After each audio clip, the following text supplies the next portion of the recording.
Every conservative appreciates Ted Cruz because he's one of the smartest and most articulate people in the Congress, and he's conservative. But he referred publicly to what happened on January 6th as, quote, a violent terror attack. Here it is. We are approaching a solemn anniversary this week, and it is an anniversary of a violent terrorist attack on the Capitol, where we saw the men and women of law enforcement demonstrate incredible courage, incredible bravery, risk their lives to defend the men and women who serve in this Capitol. Senator Cruz was game enough to come on tonight. We appreciate that. He joins us now. Senator, thanks so much for coming on. So I guess there are a lot of dumb people in the Congress. You're not one of them. I think you're smarter than I am. And you never use words carelessly. And yet you called this a terror attack when by no definition was it a terror attack. That's a lie. You told that lie on purpose, and I'm wondering why you did.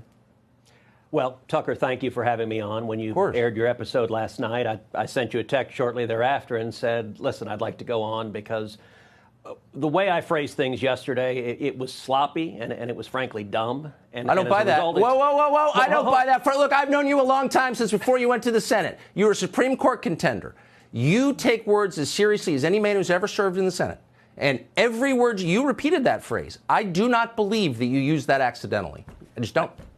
So, Tucker, as a result of my sloppy phrasing, it's caused a lot of people to misunderstand what I meant. Let me tell you what I meant to say. What I was referring to are the limited number of people who engaged in violent attacks against police officers. Now, I think you and I both agree that if you assault a police officer, you should go to jail. That's who I was talking about. And the reason the phrasing was sloppy is I have talked dozens, if not hundreds of times. I've drawn a distinction. I wasn't saying that the thousands of peaceful protesters supporting Donald Trump are somehow terrorists. I wasn't saying the millions of patriots across the country supporting President Trump are terrorists. And that's what a lot of people have misunderstood that comment. Wait a second, but hold on. What you just said doesn't make sense. So if somebody assaults a cop, he should be charged and go to jail. I couldn't agree more. We've said that for years. But that person's still not a terrorist. How many people have been charged with terrorism on January 6th? Like, why'd you use that word? You're playing into the other side's characterization that, as Joe Kent just explained, allows them to define an entire population as foreign combatants. And you know that. So why'd you do it? So, Tucker, let me answer you directly. The reason I use that word, for a decade, I have referred to people who violently assault police officers as terrorists. I've done so over and over and over again. If you look at all the assaults we've seen across the country, I've called that terrorism over and over again. That being said, Tucker, I agree with you. It was a mistake to say that yesterday. And the reason is what you just said, which is we've now had a year of Democrats in the media twisting words and trying to say that all of us are terrorists, trying to say you're a terrorist, I'm a terrorist. And so, look, I don't like people who assault cops. And I stand up and defend cops. And the reason I use that word is that's the word I've always used for people that violently attack cops. But in this context, I get why people were angry, because we've had a year of the corrupt corporate media and Democrats claiming anyone who objected to the election fraud. And by the way, remember what was happening during those protests? Can I just ask, hold on, you work in the I guess I just don't believe you. And I mean that with respect, because I have such respect for your acuity and your precision. And I've seen it on display. I've covered you as a reporter. I know how you speak. And you have sat there for a year and watched people use language to distort the events of that day. Intentionally. Insurrection. Coup. Of course it terrorism. Wasn't an insurrection. Saying it's an insurrection is a political term. It's a lie. I've repeatedly denounced it.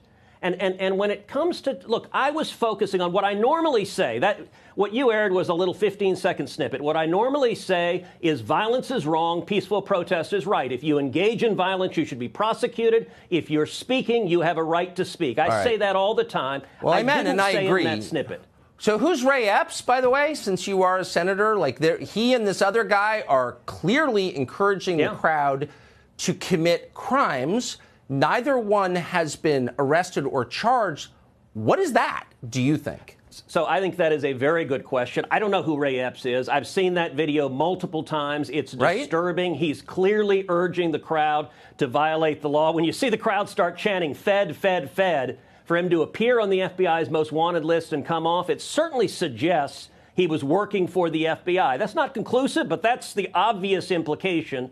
And the Attorney General and the Department of Justice won't answer the question. Tucker, I can tell you, I joined with a number of other senators trying to get the Biden DOJ to answer the question why so many January 6 prisoners are in solitary confinement, why they're being treated so much worse than the Antifa rioters and the people who committed firebombing and a year of riots across the country. And this Biden DOJ won't go after them.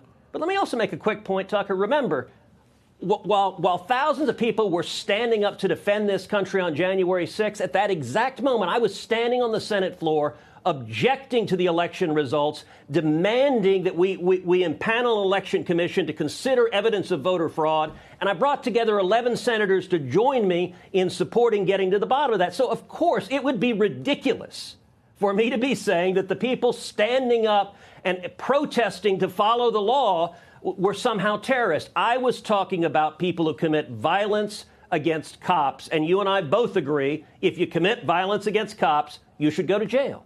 Yeah, but you're not a terrorist. You know, you're not. You're a guy who assaulted a cop. Okay, so there's a legal difference, as you well know better than I do, since you were actually in the running for the Supreme Court. And there's a moral difference between a guy, Tucker, the reason I use that word is for a decade I've used that word for people that violently assault cops. I use that word all in 2020 for the Antifa and BLM terrorists that assaulted cops and firebombed police cars. But I agree, it was a mistake to use the word yesterday because the Democrats and the corporate media have so politicized it. They're trying to paint everyone as a terrorist, and it's a lie. Exactly. And by the way, I've spoken out vocally against your exchange you just had. They want to paint us as Nazis. Yes, I know, it's scary. That is what they're trying to do. And look, I'm the one leading the fight in the Senate against this garbage. And it's what I have been doing, and it's what I'll continue doing. Well, I appreciate your coming on tonight. Thank you very much, Senator Ted Cruz of Texas. Thanks.